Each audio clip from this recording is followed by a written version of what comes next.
ఆయన నీ దోషములన్నిటినీ క్షమించువాడు, నీ సంకటములన్నిటినీ కుదుర్చువాడు.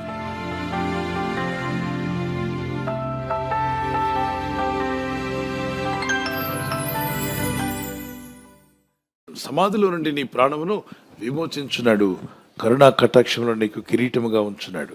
సమాధిలో నుండి నీ ప్రాణమును విమోచించున్నాడంటే మరణం దాకా వెళ్ళిపోయావు, డెత్ బెడ్ మీద ఉన్నావు. అక్కడి నుండి కూడా ప్రభు ఏం చేస్తాడు? విమోచిస్తాడు. అంటే ఇక చివరి అవకాశం లేదు ప్రభా, ఈ అవకాశం కూడా కోల్పోతే ఇక నాకు అవకాశాలు ఉండవంటున్నావా? ఉద్యోగం కొరకు, వ్యాపారం కొరకు, బిడ్డ వివాహం విషయంలో, లేదా ఆ గ్రీన్ కార్డు, లేదా ఒకవేళ వీసా కొరకు. ప్రభా ఇది చివరి అవకాశం, ఇది పోతే ఇంకా నాకు దొరకదు అంటే సమాధిలోకి వెళ్ళిపోయిన పరిస్థితిలా ఉంది. అయితే అక్కడ ఆ లాస్ట్ మూమెంట్లో కూడా దేవుడు తన బలమైన చేయి చాపి నేనేం చేయగలడు? బయటికి లాగగలడు, నీకు సహాయాన్ని పంపగలడు. ఆయన నీ దోషములన్నిటిని క్షమించువాడు, నీ సంకటములన్నిటిని కుదుర్చువాడు. సో దోషాలు మనలో ఉన్నప్పుడు మనం ఏ ప్రయత్నం చేసినా అది ఫలించదట. మీకు తెలుసా విషయం? దోషాలు పెట్టుకొని మనం ప్రయత్నాలు చేస్తే ప్రయత్నాలు విఫలమవుతూ ఉంటాయి. ఎస్పెషల్లీ దేవుడిని నమ్ముకున్న బిడ్డలకి. దేవుడిని నమ్మని వారికి వారు దోషాల్లో ఉంటారు, పాపాల్లో ఉంటారు, కొన్నిట్లో సక్సెస్ అయినట్టు ఉంటుంది. వాళ్ళు మైమరిచి ఈ 100 ఏళ్ళు తర్వాత ఇక జీవితాంతం జీవించేస్తానట్టుగా ఉంటారు. సడన్గా కన్ను మూసినప్పుడు వారి దోషములు వారి ఆత్మను పట్టుకొని పోతాయట. ఆ పాతాళ పాశములకు చేరిపోతారు. కనుక పాపములు చేత తరమబడతామంట. నీ పాపములు నిన్ను తరుముతాయి ఉంది, నీ పాపాలు నిన్ను పట్టుకుంటాయట. చెడుత పులి దుప్పిని తరిమినట్టుగా మనిషి యొక్క పాపాలు చేజెస్ యూ అన్నాడు. అంటే your sin will chase you అన్నాడు. నీ పాపము చేసి చేయడం అంటే ఏంటి చెప్పండి? వేటాడి పట్టుకుంటాయి కదా, వేటాడి పట్టుకున్నట్టుగా మనుషుడు తాను చేసిన పాపాలే ఆ వ్యక్తిని ఎక్కడున్నాడు ఆ వ్యక్తిని వెతుక్కుంటూ వచ్చి పట్టుకుంటాయట. నువ్వు గతంలో చేసిన పాపాలు అవి వెతుక్కుంటూ వచ్చి ఒక చెడుత పులి దుప్పిని తరిమినట్టు, ఒక జంతువును, సాధు జంతువుని తరుముకుంటూ వెళ్ళి పట్టి చీల్చినట్టుగా గతంలో నువ్వు చేసిన పాపాలు అవి నీ మీద చేస్తూ వచ్చి వేటాడి నిన్ను పట్టుకుంటాడు. ఆ దోషములు ఏవి నిన్ను పట్టుకోకుండా తప్పించమని ఎంతమంది అడుగుతారు? చేయటండి. అందుకే మీ అతిక్రమములను ఒప్పుకొని విడిచిపెట్టండి, ఆయన దయచూపువాడు. తను మా అతిక్రమములను ఒప్పుకునేవాడు ధన్యుడు. అతిక్రమాలు ఉన్నాయా? వాటిని ఒప్పేసుకోండి.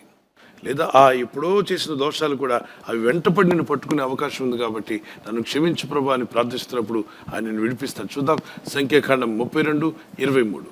మీరు అట్లు చేయని యెడల యెహోవా దృష్టికి పాపం చేసిన వారగుదురు గనుక మీ పాపం మిమ్మల్ని పట్టుకొనును, అది తెలుసుకునండి. మీ పాపం మిమ్మల్ని పట్టుకుంటుంది. రాజుల గ్రంథంలో అయితే నీ పాపం నిన్ను తరుమును అంటాడు. మనిషి పాపాలు ఆ వ్యక్తిని తరిమి పట్టుకుంటాయట. ఇక్కడేమో నీ పాపములు నిన్ను తరమును, అందుకే క్షమించమని వేడుకోండి. చదువుదాం మార్కు సువార్త 5:26. తనకు కలిగినదంతయు వ్యయం చేసుకొని ఎంత మాత్రమును ప్రయోజనం లేక మరింత సంకటపడిను. 12 సంవత్సరాలు బాధపడిందట. 12 సంవత్సరాల బాధ అనేది ఒక సంకటం. ఆమెను బాధించింది ఆ వ్యాధి. మీలో కొందరు 18 ఏళ్ళుగా, 38 ఏళ్ళుగా, 15 ఏళ్ళుగా, 2 నెలలుగా, 2 వారాలుగా, ఈరోజు ఇప్పుడు బాధపడుతూ ఉంటే మీ సంకటములను ప్రభు బాపును గాక. ఆయన రక్తం కార్చాడు, ప్రాణం పెట్టాడు. ఎందుకు అంటే మన గాయములు మాన్పడానికి, మనల్ని స్వస్థపరచడానికి, మన పాపాలు క్షమించడానికి. కాబట్టి నీ దోషములన్నీ ఆయన క్షమించువాడు, నీ దోషములన్నీ క్షమించువాడు. మన దోష శిక్షణ ఆయన భరించాట. మన దోషాలకున్న ఒక శిక్ష ఉంటుంది. మనం చేసిన దోషాలకు ఏముంది? ఉంది, అది మన మీదకి రాబోతుంది. కానీ ఆయన భరించాడు. నువ్వు ప్రార్థించినప్పుడు ఏమవుతుంది? నీ దోషాలు నిన్ను వెతుక్కుంటూ ఛేదించడానికి వచ్చినప్పుడు ప్రభు మధ్యలో నిలబడతాడు. ఎక్కడికి వస్తున్నావు అని అడుగుతాడు. వాడు చేసిన దోషాలు మేము వాడిని శిక్షించాలి. నేను ఆల్రెడీ పే చేశా. నేను పే చేశాను ఆ కుమారుడు కోసం. ఆ కుమార్తె కొరకు నేను పే చేసి నువ్వు అడ్డుపడటానికి వెళ్ళేది. నువ్వు ఆ వ్యక్తి మీద కాడకు. మీ పాపాలు ఎప్పటివో పాపాలు, మీరు పలికిన మాటలు, మీరు ఇతరులను శపించి ఉండొచ్చు. బాధలో, నొప్పిలో, ఇబ్బంది కలిగినప్పుడు ఎవరి మీద నోరు జారి ఉండొచ్చు. నో వన్ ఈజ్ పర్ఫెక్ట్, అవునా? ఎక్కడో దగ్గర పొరపాటు జరిగి ఉండొచ్చు. ఆ పొరపాటులే నీ మీదకి ఒక త్రాసుపాము వలె తరుముకుంటూ నీ మీదకి వస్తుంది అనుకో. ఆయన నీ మీద పడకముందు నువ్వు ప్రార్థన చేసి దేవుని మీద ఆధారపడినప్పుడు ఆయన నీ దోషములను క్షమించి దోష శిక్ష నీ మీద పడకుండా, ఆ పాపపు శిక్షని నువ్వు ఛేదించకుండా మధ్యలో ప్రభు నిలబడతాడు. ఆ పాపాలు అడుగుతాయి. వాడు చేసిన పాపాలు మేము వాడిని శిక్షించడానికి వస్తున్నామంటే, నేను 2000 సంవత్సరాల క్రితం వాడి పాపానికి అయ్యేటువంటి ఖర్చు, ఏ పాపం మేరకు నేను శిలువ రక్తం కార్చి ప్రాణం పెట్టాను, వారిని ముట్టడానికి వీలు లేదు. ఆ దోష శిక్ష అంత బలంగా వచ్చినా దాన్ని క్యాన్సిల్ చేయడానికి ప్రభు ఉన్నాడని వారి దేవునికి స్తోత్రం చెప్పగలరా?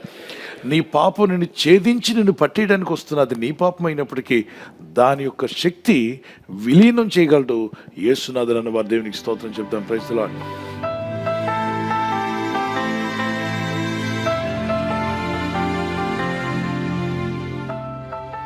నన్ను బాగు చేయవాడు నీవేనని మన చేతులు ప్రభు వైపు ఎత్తుకుందాం.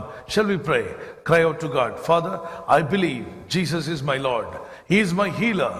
నువ్వు అనేకులు స్వస్థపరిచావు నాయన. 12 సంవత్సరాల రక్తస్రావ రోగిని ఒక్క క్షణంలో బాగు చేశావు ప్రభా. నయమాన్ను బాగు చేశావు. బైబిల్లోని అనేక మంది భక్తులను ప్రభా ఒక్క క్షణంలో మీరు స్వస్థపరిచారు. అయ్యా నీకు లోబడతాను ప్రభా, నీ వాక్యానికి లోబడే మనసు నాకు దయచేయండి. ఈ రాత్రి నెమ్మదితో పండుకొని సురక్షితంగా కాపాడబడినట్లుగా నీ అగ్ని కంచి వేసి మమ్మల్ని కాపాడండి.